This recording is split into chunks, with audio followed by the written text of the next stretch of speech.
Assalamualaikum warahmatullahi wabarakatuh. Halo semua. Perkenalkan, nama saya Siti Aisyah. Saya mahasiswa semester 1 Poltekkes Kemenkes Banjarmasin dengan jurusan Kesehatan Lingkungan, program studi Sarjana Terapan.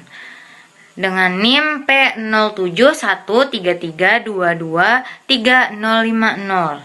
Nah, video ini merupakan tugas pendidikan budaya anti korupsi dengan dosen pembimbing Pak Tommy Sujarwadi. Simak terus video saya ya.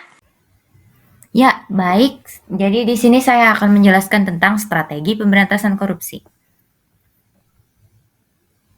Seperti yang kita tahu, korupsi masih menjadi masalah yang kompleks di banyak negara termasuk Indonesia. Indonesia sendiri merupakan negara dengan indeks persepsi korupsi yang tinggi. Selain merusak sendi-sendi kehidupan berbangsa dan negara, tentu saja korupsi juga merusak sistem perekonomian. Oleh karena itu, upaya anti korupsi sangat penting dilakukan. Pemberantasan korupsi tidak cukup hanya dengan satu komitmen. Komitmen ini harus diterjemahkan dalam strategi pengurangan korupsi yang komprehensif. Memberantas korupsi ini di Indonesia bukan pekerjaan mudah dan perlu kerja yang berkelanjutan yang melibatkan semua pihak. Jadi ada 3 strategi pemberantasan korupsi yang tengah dijalankan di Indonesia. KPK di sini menyebutnya Trisula pemberantasan korupsi. Nah, apa sih Trisula pemberantasan korupsi itu? Layaknya Trisula yang memiliki 3 ujung tajam, Trisula pemberantasan korupsi memiliki 3 strategi utama, yaitu represif atau penindakan, perbaikan sistem atau pencegahan, dan edukasi atau pendidikan. Nah, di sini ada represif nih atau penindakan. Sula penindakan adalah strategi represif KPK dalam menyeret koruptor ke meja hijau, membacakan tuntutan, serta menghadirkan saksi-saksi dan alat bukti yang menguatkan. Strategi ini terdiri dari beberapa tahapan, yaitu penanganan laporan, aduan masyarakat, penyelidikan, penyidikan, penuntutan, hingga eksekusi. Pengaduan masyarakat merupakan sumber informasi yang sangat penting bagi upaya pemberantasan korupsi.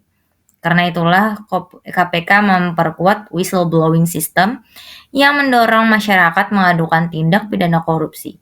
Pengaduan masyarakat atas dugaan tindak pidana korupsi bisa dilakukan di situs KPK ya.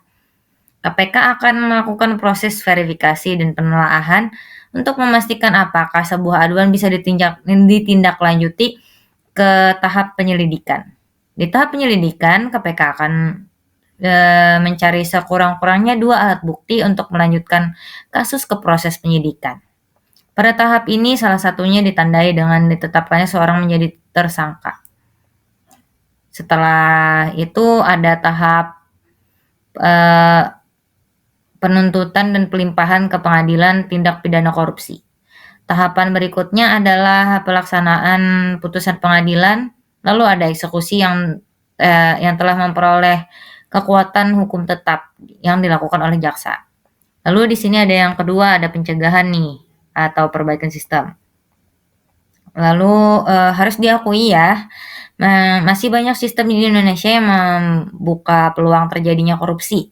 Misalnya rumitnya prosedur pelayanan publik atau berbelitnya proses perizinan sehingga memicu terjadinya penyuapan dan penyalahgunaan kekuasaan.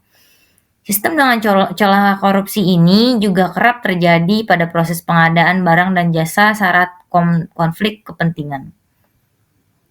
Nah, sulap pencegahan ini mencakup perbaikan pada sistem sehingga meminimalisasi terjadinya tindak pidana korupsi. Pada strategi ini, KPK melakukan berbagai kajian untuk kemudian memberikan rekomendasi kepada kementerian atau lembaga terkait untuk melakukan langkah perbaikan. Di antara perbaikan yang bisa dilakukan misalnya pelayanan publik yang dibuat transparan melalui sistem berbasis online atau sistem pengawasan terintegrasi.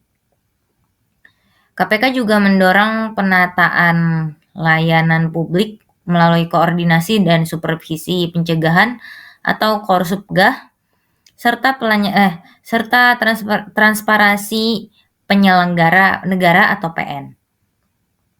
Untuk transparansi penyelenggara negara ini, KPK menerima laporan atas laporan harta kekayaan penyelenggara negara atau LHKPN dan gratifikasi. Penyerahan LHKPN wajib dilakukan semua penyelenggara negara, sedangkan untuk gratifikasi penerima wajib melaporkan kepada KPK dalam waktu 30 hari sejak menerimanya. Jika tidak melaporkannya, maka pegawai negeri tersebut dianggap sudah menerima suap. Nah, di sini ada yang ketiga nih, edukasi atau pendidikan. Sula pendidikan ini digalakan dengan kampanye dan edukasi untuk menyamakan pemahaman dan persepsi masyarakat tentang tindak pidana korupsi, bahwa korupsi berdampak buruk dan harus diperangi secara bersama. Harus diakui tidak memiliki pemahaman yang sama mengenai korupsi. Contoh yang paling mudah adalah memberi uang terima kasih kepada aparat pelayan publik yang masih dianggap hal lumrah. Padahal uang terima kasih tersebut adalah gratifikasi yang dapat mengarah kepada korupsi. Melalui Sula Pendidikan, KPK ingin membangkitkan kesadaran masyarakat mengenai dampak korupsi, mengajak masyarakat terlibat dalam gerakan pemberantasan korupsi atau anti korupsi. Ya, tentu saja Trisula pemberantasan korupsi ini tidak akan berhasil jika hanya dilakukan oleh KPK. Membutuhkan peran serta semua pihak untuk bisa mewujudkan negara yang bebas dari korupsi dari pemerintah hingga masyarakat. Butuh komitmen dan political will dari pemerintah dan publik untuk menuntut standar etis dan norma yang lebih tinggi, bahwa korupsi bukan hanya soal melawan hukum tapi juga merusak sendi-sendi kebangsaan. Pihak swasta yang kerap terlibat dalam kasus korupsi harus berperan dalam strategi ini. Karena itulah Trisula pemberantasan korupsi juga diarahkan ke sektor swasta secara proporsional. Hukuman apa sih emangnya yang adil untuk pelaku korupsi? Nah, menurut saya ya, hukuman yang adil untuk pelaku korupsi itu adalah dibuat miskin, semiskin-miskinnya. Contohnya tuh seperti dicabut jabatannya dan dipecat dari pekerjaannya begitu ya. Lalu aset-asetnya yang sudah dia miliki yang tentu saja hasil dari korupsi itu ditarik semua begitu loh. Emang kenapa harus dibuat miskin sih? Karena orang yang korupsi itu tidak amanah dan pantas mendapatkannya. Maksudnya tuh seperti ini loh. Bayangin aja, rakyat Indonesia ini udah membayar pajak gitu loh. Tiba-tiba ada pejabat nih korupsi. Terus anaknya bikin jedak-jeduk. Jedak-jeduknya itu pamer kekayaan orang tuanya gitu. Kayak mobilnya Alphard gitu. Emang pantes? Kan enggak kan? Jadi lebih baik ditarik aja itu, dibikin miskin. Ya, baik, sekian video penjelasan saya. Wassalamualaikum warahmatullahi wabarakatuh.